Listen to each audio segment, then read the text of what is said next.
નમસ્કાર વિદ્યાર્થી મિત્રો, આપણે આવેદનપત્ર પ્રકરણમાં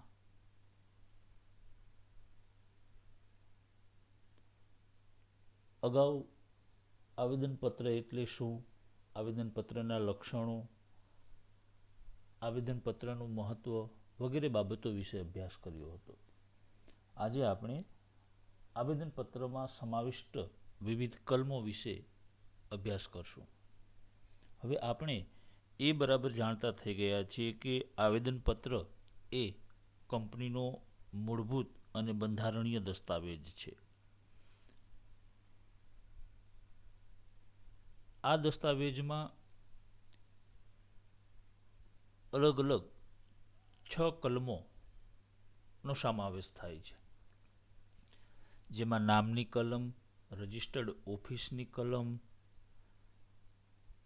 ઉદ્દેશની કલમ, જવાબદારીની કલમ, મૂડીની કલમ અને સ્થાપનાની કલમો.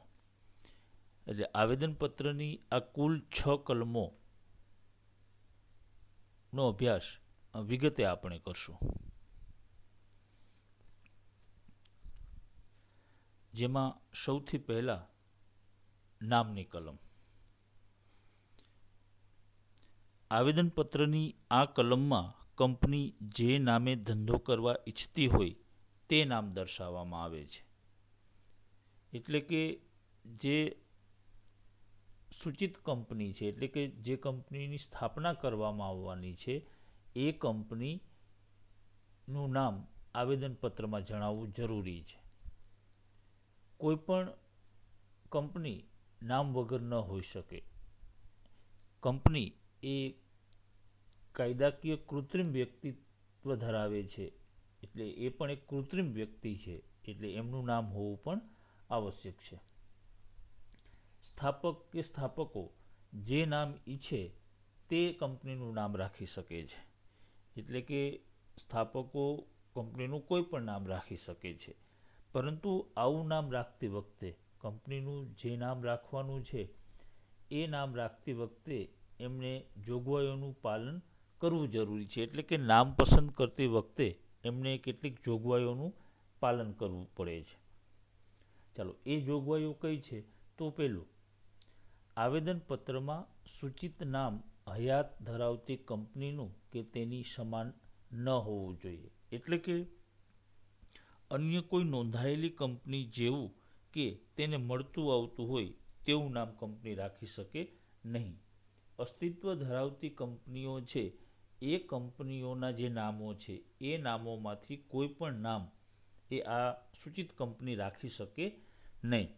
દાખલા તરીકે કોઈ નવી સ્થપાતી કંપની હોય તો એ પોતાની કંપનીનું નામ નિરમા કેમિકલ્સ કંપની લિમિટેડ રાખી શકે નહીં, કારણ કે એ વર્તમાનમાં અસ્તિત્વ ધરાવે છે.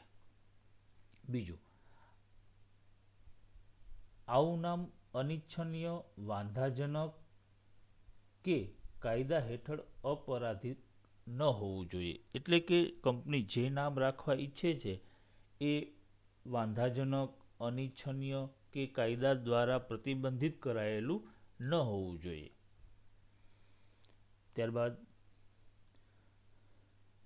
કંપનીનું નામ એવું ન હોવું જોઈએ કે રાજ્ય સરકાર, કેન્દ્ર સરકાર, સ્થાનિક સ્વરાજ્યની સંસ્થાઓ સાથે સંકળાયેલ છે તેવો આભાસ ઊભો કરે, અથવા સરકાર, કેન્દ્ર સરકાર દ્વારા સ્થાપિત કંપનીનો ભ્રમ ઊભો કરે તેવું ન હોવું જોઈએ. એટલે શું? તો કંપનીનું નામ એ રાજ્યના વડા, રાષ્ટ્રના વડા કે સરકાર સાથે સંબંધિત હોય એવું નામ રાખી શકશે નહીં. એટલે કે રાજ્ય સરકાર, કેન્દ્ર સરકાર કે સ્થાનિક સ્વરાજ્યની સંસ્થા. હવે સ્થાનિક સ્વરાજ્યની સંસ્થા એટલે શું? તો ગ્રામ પંચાયત, તાલુકા પંચાયત, જિલ્લા પંચાયત, નગરપાલિકા, મહાનગરપાલિકા, મ્યુનિસિપલ કોર્પોરેશન, આવું કોઈ જ સંસ્થા સાથે સંકળાયેલ હોય એવો આભાસ ઊભો કરે એવું નામ રાખી શકે નહીં. દાખલા તરીકે governor of India private limited, આ ઉપરાંત બીજી એક એ બાબત પણ અહીંયા ધ્યાનમાં રાખવી પડશે કે રાજ્ય સરકાર અથવા તો કેન્દ્ર સરકાર દ્વારા સ્થપાયેલી કંપની છે એવો ભ્રમ ઊભો કરે એવું નામ પણ રાખી શકાશે નહીં. એટલે કે રાષ્ટ્રપતિ, રાજ્યપાલ, રાષ્ટ્રપિતા, વડાપ્રધાન, મુખ્યપ્રધાન, રાજ્યપાલ વગેરે સંબંધિત નામો કંપની રાખી શકશે નહીં. ત્યારબાદ દરેક જાહેર કંપનીએ પોતાના નામના છેડે લિમિટેડ લખવું પડે છે અને ખાનગી કંપનીએ પ્રાઇવેટ લિમિટેડ લખવું પડે છે. એટલે શેર મૂડીથી મર્યાદિત દરેક ખાનગી કંપનીએ તેમના નામના છેડે લિમિટેડ લખવું પડશે. એટલે કે નામના છેડે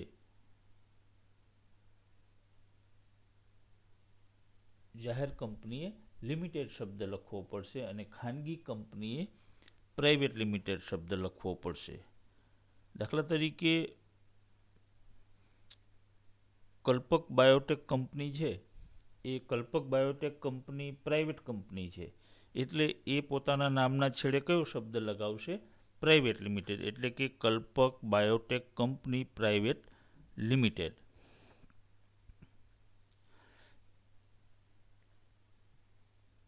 જો જાહેર કંપની હોય, જો અહીંયા બરાબર ધ્યાન રાખશું, જાહેર કંપનીના નામના છેડે કયો શબ્દ લગાવવામાં આવશે? તો લિમિટેડ શબ્દ લગાવવામાં આવશે જાહેર કંપનીમાં. અને ખાનગી કંપની હોય તો પ્રાઇવેટ. ખાનગીને અંગ્રેજીમાં આપણે કયા શબ્દથી ઓળખીએ છીએ? પ્રાઇવેટ. એટલે ખાનગી કંપનીએ પ્રાઇવેટ લિમિટેડ અને જાહેર કંપનીએ માત્ર લિમિટેડ શબ્દ લગાવવો પડશે. બીજું, કળા, વિજ્ઞાન, સંશોધન, સામાજિક કલ્યાણ, ધર્મ, દાન વગેરે માટે સ્થપાયેલી કંપનીનો ઉદ્દેશ નફાનો હોતો નથી. આવી કંપની નફો કરીને ડિવિડન્ડની વહેંચણી કરી નહીં કરનારને લિમિટેડ કે પ્રાઇવેટ લિમિટેડ શબ્દ લખવામાંથી મુક્તિ મળે છે. ચાલો, હવે કોઈ કંપની કલા, ધર્મ, વિજ્ઞાન, સંશોધન કે લોક કલ્યાણના હેતુથી સ્થાપવામાં આવી હોય અને એવી કંપનીનો ઉદ્દેશ નફાનો ન હોય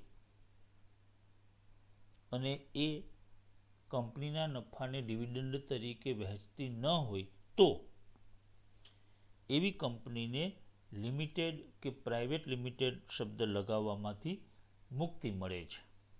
ચાલો, અહીંયા આપણે નામના કલમની વાત કરી. એટલે કે કંપનીનું કોઈક નામ હોવું જોઈએ. સૂચિત કંપનીએ આવેદનપત્રની નામની કલમમાં પોતાની કંપનીનું નામ જણાવવું પડે છે. આવું નામ લખતી વખતે એમને કેટલીક બાબતો ધ્યાનમાં રાખવી પડે છે. એક તો હયાત હોય એવી કંપનીનું નામ રાખી શકે નહીં. વાંધાજનક કે કાયદા દ્વારા પ્રતિબંધિત બાબતો હોય એવું નામ રાખી શકશે નહીં.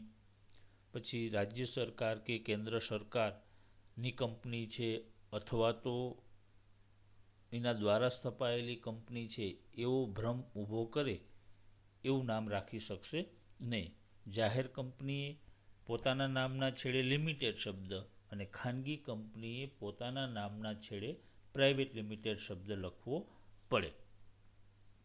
કલા, ધર્મ, વિજ્ઞાન, લોક કલ્યાણ વગેરે હેતુ માટે સ્થપાયેલી કંપની હોય અને એમનો હેતુ નફાનો ન હોય તો એવી કંપનીને લિમિટેડ કે પ્રાઇવેટ લિમિટેડ શબ્દ લગાવવામાંથી મુક્તિ મળે છે.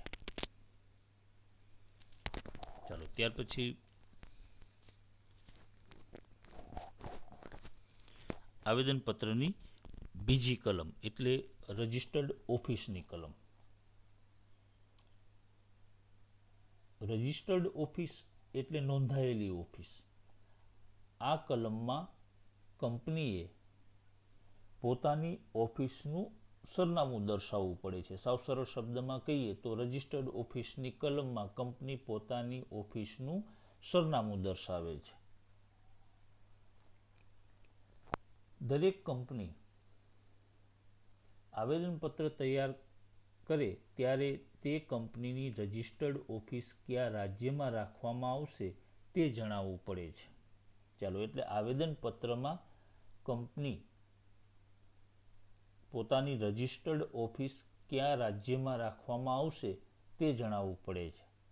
કંપનીની સ્થાપનાની 15મા દિવસથી એની રજિસ્ટર્ડ ઓફિસ હોવી જોઈએ. એટલે કે આવેદનપત્રની રજિસ્ટર્ડ ઓફિસની કલમમાં એમને જે સરનામું દર્શાવેલું છે ત્યાં કંપનીની સ્થાપના બાદ 15 દિવસમાં તેની રજિસ્ટર્ડ ઓફિસ હોવી જોઈએ, જે કંપનીને ઉદ્દેશીને મોકલાવેલ પત્રવ્યવહાર અથવા તો નોટિસ મેળવી શકે અને સ્વીકૃતિ આપી શકે. કંપની સાથેના દરેક પત્રવ્યવહાર રજિસ્ટર્ડ ઓફિસે મોકલવામાં આવે છે. ચાલો, એટલે કંપનીની રજિસ્ટર્ડ ઓફિસ હોવી જોઈએ, જેના કારણે પત્રવ્યવહાર અથવા તો નોટિસ મેળવી શકે અને તમામ પ્રકારનો પત્રવ્યવહાર નોંધાયેલી રજિસ્ટર્ડ ઓફિસે કરવામાં આવે. રજિસ્ટર્ડ ઓફિસના સરનામાના આધારે કઈ અદાલતની હુકુમત લાગુ પડશે, કયા અદાલતના અધિકાર ક્ષેત્રમાં આવશે તેની સ્પષ્ટતા થાય છે. ચાલો, રજિસ્ટર્ડ ઓફિસની કલમમાં જે સરનામું દર્શાવેલું છે એમના આધારે એ કંપનીને કયું અદાલતનું ક્ષેત્ર લાગુ પડશે. એ જે જિલ્લામાં નોંધાયેલી છે, જે પ્રદેશમાં, જે રાજ્યમાં નોંધાયેલી છે, એમના આધારે એ કઈ અદાલતની હુકુમત લાગુ પડશે અથવા તો અદાલતના અધિકાર ક્ષેત્રમાં આવશે. પણ કયા અદાલતના અધિકાર ક્ષેત્રમાં આવશે તેની સ્પષ્ટતા થાય છે. કંપનીના સભ્યો અથવા અન્ય પક્ષો જે વ્યક્તિગત રીતે દસ્તાવેજો તપાસવા માંગતા હોય કે વધારાની માહિતી મેળવવા માંગતા હોય તે રજિસ્ટર્ડ ઓફિસનો સંપર્ક કરી શકે છે. કંપનીના સભ્યો અથવા તો અન્ય પક્ષ વ્યક્તિગત રીતે જો કંપનીના દસ્તાવેજો તપાસવા માંગતા હોય અથવા તો કંપની વિશે અન્ય માહિતી મેળવવા માંગતા હોય તો તે રજિસ્ટર્ડ ઓફિસનો સંપર્ક કરી શકે છે. એટલે આવેદનપત્રની બીજી કલમ રજિસ્ટર્ડ ઓફિસની કલમ, જે કલમમાં કંપનીના આવેદનપત્રમાં કંપની પોતાની રજિસ્ટર્ડ ઓફિસ કયા રાજ્યમાં આવશે એ દર્શાવે છે. સાવ સરળ ભાષામાં કહીએ તો રજિસ્ટર્ડ ઓફિસની કલમમાં કંપની પોતાની રજિસ્ટર્ડ ઓફિસનું સરનામું દર્શાવે છે.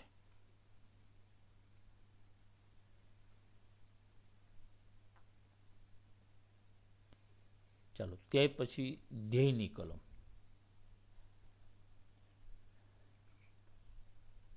કંપનીની ખૂબ અગત્યની, એટલે કે આવેદનપત્રની ખૂબ અગત્યની કલમ છે.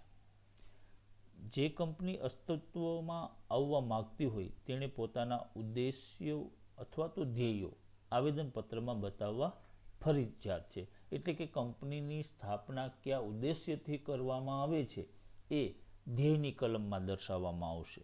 સંપૂર્ણ આવેદનપત્રમાં ધ્યેયની કલમ સૌથી અગત્યની કલમ છે. આપણે આ બાબતને બરાબર ધ્યાનમાં રાખશું. આવેદનપત્રની સૌથી અગત્યની કલમ એટલે ધ્યેયની કલમ. સ્થાપકો કંપનીના કયા કયા ધ્યેયો રાખવા તે નક્કી કરવા માટે સ્વતંત્ર છે. ચાલો, કંપની પોતાનો કોઈ પણ ઉદ્દેશ રાખી શકે. કંપની સ્થાપવા પાછળનો પોતાનો હેતુ અથવા તો પોતાનો ધ્યેય એ એમને ધ્યેયની કલમમાં દર્શાવવાનો છે. પરંતુ આવું કોઈ પણ ધ્યેય રાખી શકે. છતાં પણ કંપની પોતાનું ધ્યેય નક્કી કરતી વખતે કેટલીક મર્યાદાઓ છે અથવા તો કેટલીક બાબતોનું એમણે ધ્યાન રાખવું પડે છે. અમુક પ્રકારના ધ્યેયો એ કંપની રાખી શકશે નહીં. ચાલો, કેવા કેવા ધ્યેયો રાખી શકશે નહીં? તો પહેલું, કંપની ધારાની જોગવાઈઓની વિરુદ્ધ કોઈ પણ ધ્યેય ન હોઈ શકે. ચાલો, કંપની એક્ટ 2013 અથવા તો કંપની ધારામાં જે જોગવાઈઓ દર્શાવવામાં આવી છે, જે બાબતો દર્શાવવામાં આવી છે, એ બાબતોથી વિરુદ્ધ પ્રકારનું કોઈ પણ ધ્યેય કંપની રાખી શકશે નહીં. ચાલો, એટલે કંપની ધારાની જોગવાઈઓની વિરુદ્ધ કોઈ પણ ધ્યેય રાખી શકશે નહીં. પછી કંપનીનું ધ્યેય જાહેર હિત અથવા ભારતના બંધારણ વિરુદ્ધ ન હોઈ શકે. ચાલો, કંપની પોતાનું એવું ધ્યેય પણ રાખી શકશે નહીં જે ભારતના બંધારણની વિરુદ્ધમાં હોય અથવા તો જાહેર નીતિને વિરુદ્ધ હોય એવું ધ્યેય રાખી શકશે નહીં. પછી ધ્યેય સામાન્ય કાયદા વિરુદ્ધ ન હોવું જોઈએ. દેશમાં જે કાયદાઓ લાગુ છે એવા કાયદાઓથી વિરુદ્ધ હોય એવું ધ્યેય પણ રાખી શકશે નહીં. દાખલા તરીકે ગુજરાતમાં દારૂબંધી છે તો ગુજરાતમાં દારૂ બનાવવાના ઉદ્દેશથી કંપની સ્થાપી શકાય નહીં. એટલે ધ્યેય સામાન્ય કાયદાની વિરુદ્ધમાં ન હોવું જોઈએ.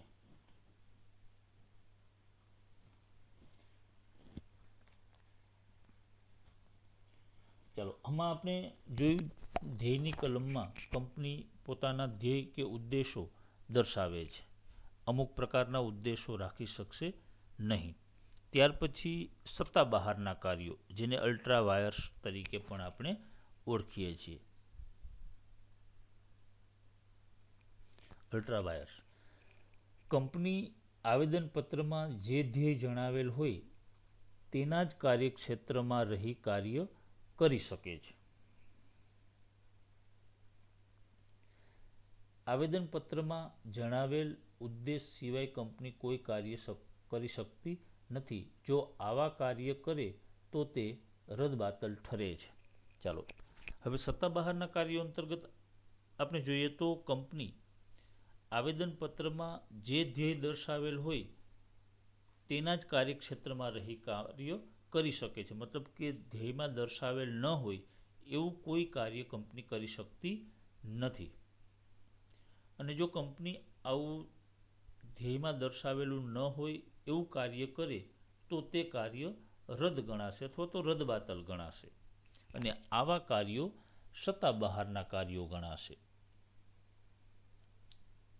ચાલો, બરાબર સમજી લઈએ એક વખત.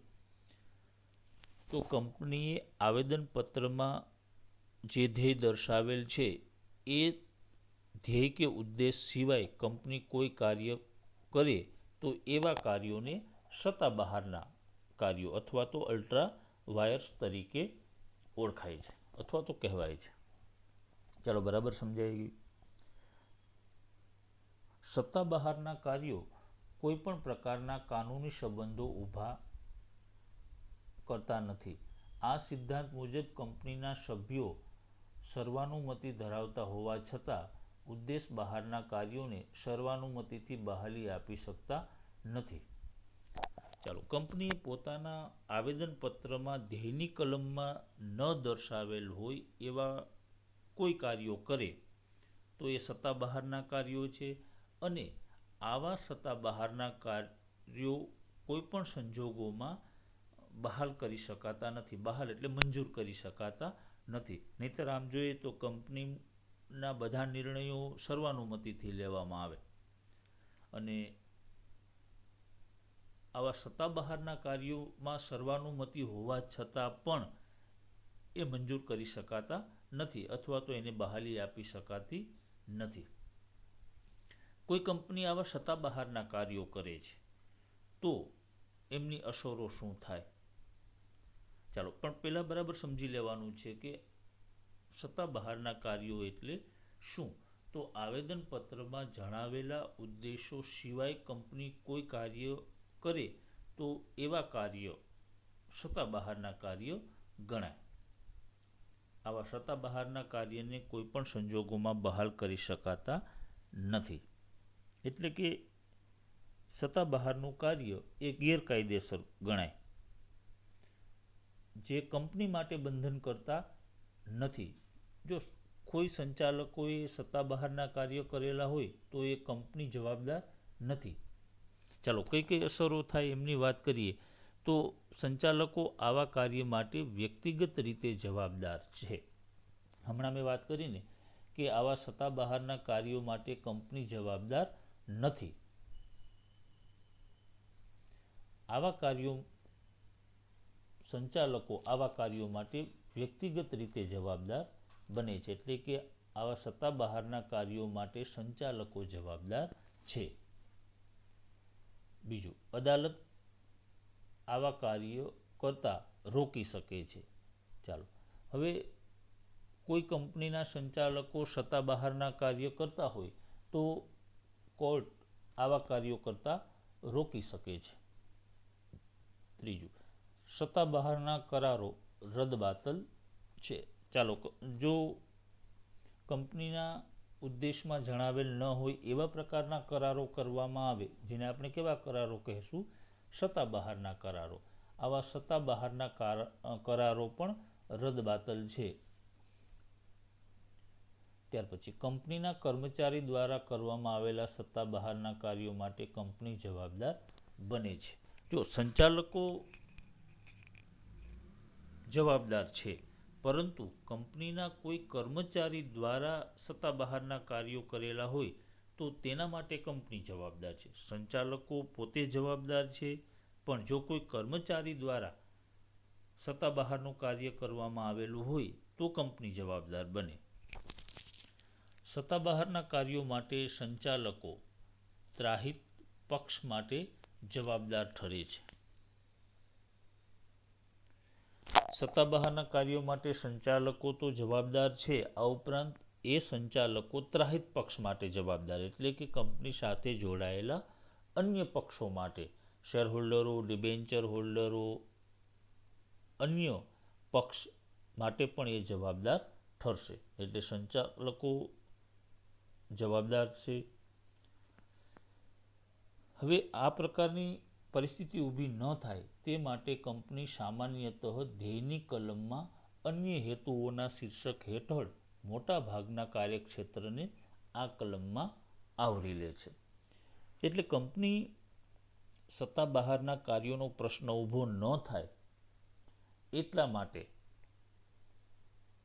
કંપની આવેદનપત્રમાં ધ્યેયની કલમમાં અન્ય હેતુ અંતર્ગત મોટા ભાગના કાર્યક્ષેત્રને, એટલે કે કંપની ભવિષ્યમાં જે કાર્ય કરવાની યોજનાઓ ન હોય એવા કાર્યો પણ આ કલમમાં આવરી લે છે. ચાલો, બરાબર.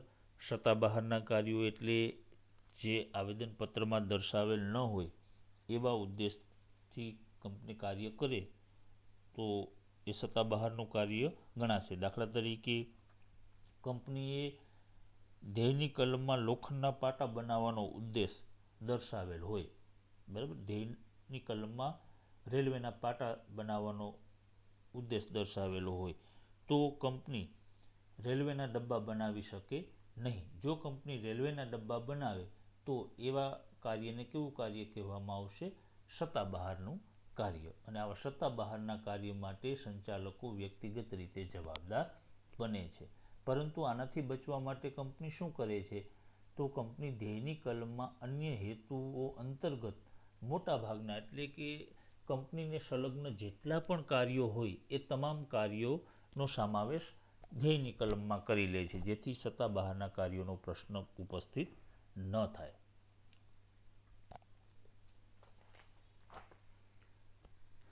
ચાલો, ત્યાર પછી જવાબદારીની કલમ.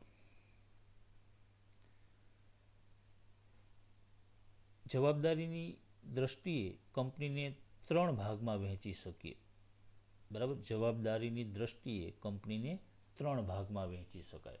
એક, શેર મૂડી દ્વારા મર્યાદિત કંપની. બીજું, બાંયધરી દ્વારા મર્યાદિત કંપની. અને ત્રીજું, અમર્યાદિત જવાબદારીવાળી કંપની. એટલે જવાબદારીની દ્રષ્ટિએ કંપનીને 3 ભાગ. એક, શેર મૂડી દ્વારા મર્યાદિત કંપની. બીજું, બાંયધરી દ્વારા મર્યાદિત, શેર મૂડી દ્વારા, બાંયધરી દ્વારા અને અમર્યાદિત જવાબદારીવાળી કંપની. ચાલો, એટલે જવાબદારીની કલમના આધારે સભ્યોની શું જવાબદારી છે એ નક્કી થશે. આ જવાબદારીની દ્રષ્ટિએ કંપનીને 3 ભાગમાં, એક એવા પ્રકારની કે જે શેર મૂડી દ્વારા મર્યાદિત કંપની, બીજું બાંયધરી દ્વારા મર્યાદિત કંપની અને ત્રીજું અમર્યાદિત જવાબદારીવાળી. ચાલો, હવે શેર મૂડી દ્વારા મર્યાદિત કંપનીમાં તેના સભ્યોની જવાબદારી મર્યાદિત હોય છે તેમ આવેદનપત્રમાં બતાવવું પડે છે. શેર દ્વારા મર્યાદિત કંપનીમાં સભ્યોએ તેમને લીધેલા શેરની દાર્શનિક કિંમતથી વધુ ચૂકવણી માટે કહી શકાય નહીં. ચાલો, પહેલા પ્રકાર અંતર્ગત એટલે શેર મૂડી દ્વારા મર્યાદિત કંપની. હવે શેર મૂડી દ્વારા મર્યાદિત કંપનીમાં તેના સભ્યોની જવાબદારી મર્યાદિત હોય છે તેમ આવેદનપત્રમાં બતાવવું પડે, અને આવેદનપત્રની કઈ કલમમાં બતાવવામાં આવશે? તો જવાબદારીની કલમમાં.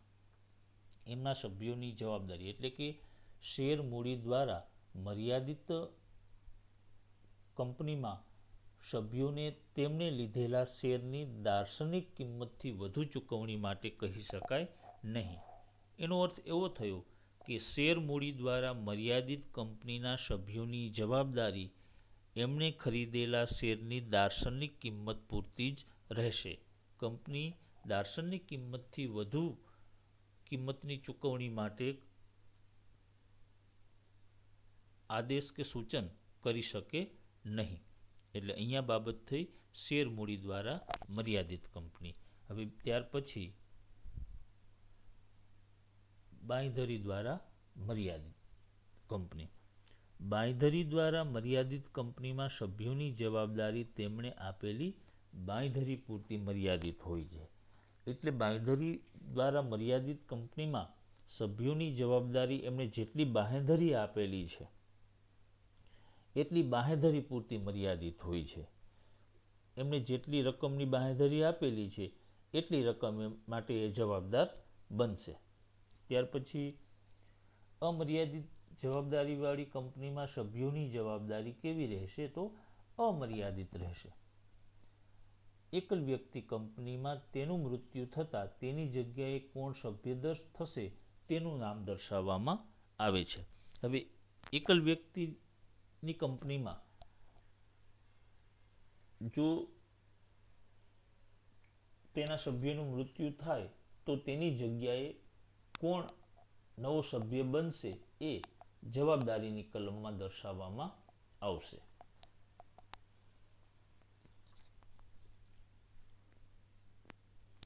ચાલો, ત્યાર પછી મૂડીની કલમ. મર્યાદિત કંપનીમાં મૂડીની કલમ ફરજિયાત છે. શેર મૂડીથી મર્યાદિત કંપનીમાં શેર મૂડીની રકમ અને તે કેટલા શેરમાં વહેંચાયેલી છે, તે શેરની કેટલી રકમ છે તે બતાવવી પડે. ચાલો, હવે મૂડીની કલમમાં મૂડી અંગેની બાબતો દર્શાવવામાં આવશે. શેર મૂડીથી મર્યાદિત જવાબદારીવાળી કંપનીની શેર મૂડીની રકમ કેટલી હશે, કેટલા શેર બહાર પાડવામાં આવશે, એ શેરની કેટલી રકમ છે તે દર્શાવવી પડશે. જો શેર મૂડીથી મર્યાદિત જવાબદારીવાળી કંપની. ત્યાર પછી બાંયધરીથી મર્યાદિત કંપની. જ્યારે કંપની બંધ કરવામાં આવે ત્યારે દરેક સભ્ય કેટલી બાંયધરી આપે છે તે સ્પષ્ટ રીતે દર્શાવવું પડે. જો કંપની બાંયધરીથી મર્યાદિત હોય અને શેર મૂડી હોય તો આવી કંપનીને બે મૂડીની કલમ હોય છે, એક બાંયધરીને લગતી અને બીજી શેર મૂડીને લગતી. ચાલો, હવે બીજા પ્રકારની કંપનીની વાત કરીએ તો બાંયધરીથી મર્યાદિત જવાબદારીવાળી કંપની. આ બાંયધરીથી મર્યાદિત જવાબદારીવાળી કંપનીએ પોતાની મૂડીની કલમમાં કંપની બંધ કરવામાં આવે ત્યારે દરેક સભ્ય કેટલી બાંયધરી આપે છે તે સ્પષ્ટ દર્શાવવું પડે.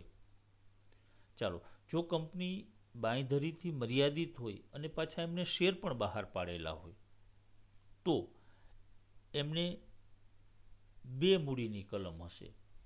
એક બાંયધરીને લગતી એટલે કે કેટલી બાંયધરી આપે છે એ, અને બીજી શેર મૂડીને લગતી, કારણ કે એ બાંયધરીથી મર્યાદિત જવાબદારીવાળી કંપની છે પણ એમને શેર બહાર પાડેલા છે.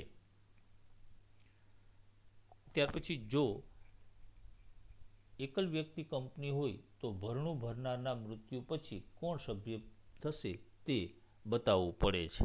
એકલ વ્યક્તિ કંપનીમાં ભરણું ભરનાર વ્યક્તિના મૃત્યુ બાદ કોણ સભ્ય થશે એ દર્શાવવાનું રહેશે. એટલે અહીંયા બાબતો થઈ મૂડીની કલમ,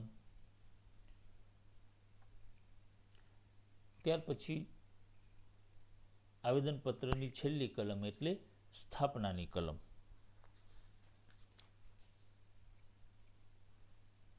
સ્થાપનાની કલમમાં એમના અન્ય નામો એટલે કે ભરણાની કલમ, જોડાણની કલમ, સંઘની કલમ કે સહીની કલમ તરીકે પણ ઓળખવામાં આવે છે. એટલે સ્થાપનાની કલમના અન્ય બીજા નામો ભરણાની કલમ, જોડાણની કલમ, સંઘની કલમ કે સહીની કલમ તરીકે પણ ઓળખી શકીએ છીએ. હવે જાહેર કંપનીમાં ઓછામાં ઓછા 7, બરાબર, જાહેર કંપની, અને જો ખાનગી કંપની હોય તો ઓછામાં ઓછી 2 વ્યક્તિઓ કાયદાકીય રીતે માન્ય હેતુ માટે કંપનીની સ્થાપના કરે ત્યારે આમાં સહી કરવી પડે છે. અને જ્યારે એક જ વ્યક્તિ દ્વારા સ્થાપના કરવામાં આવી હોય ત્યારે તેને એકલ વ્યક્તિ કંપની તરીકે ઓળખાય છે. ચાલો સ્થાપનાની કલમમાં વાત કરીએ તો જાહેર કંપની એ પોતાના આવેદનપત્રમાં ઓછામાં ઓછા 7 અને ખાનગી કંપની હોય તો ઓછામાં ઓછા 2 વ્યક્તિઓએ સહી કરવી પડે છે. બરાબર સમજાય? જાહેર કંપનીના 7 વ્યક્તિઓએ આવેદનપત્રની સ્થાપનાની કલમમાં સહી કરવી પડે અને જો કંપની ખાનગી હોય તો ઓછામાં ઓછા 2 વ્યક્તિઓએ સહી કરવી પડે. જો કંપની એક જ વ્યક્તિ દ્વારા સ્થાપના કરવામાં આવે તો તેને એકલ વ્યક્તિ કંપની કહેવામાં આવે. એક જ વ્યક્તિ દ્વારા સ્થપાયેલી હોય.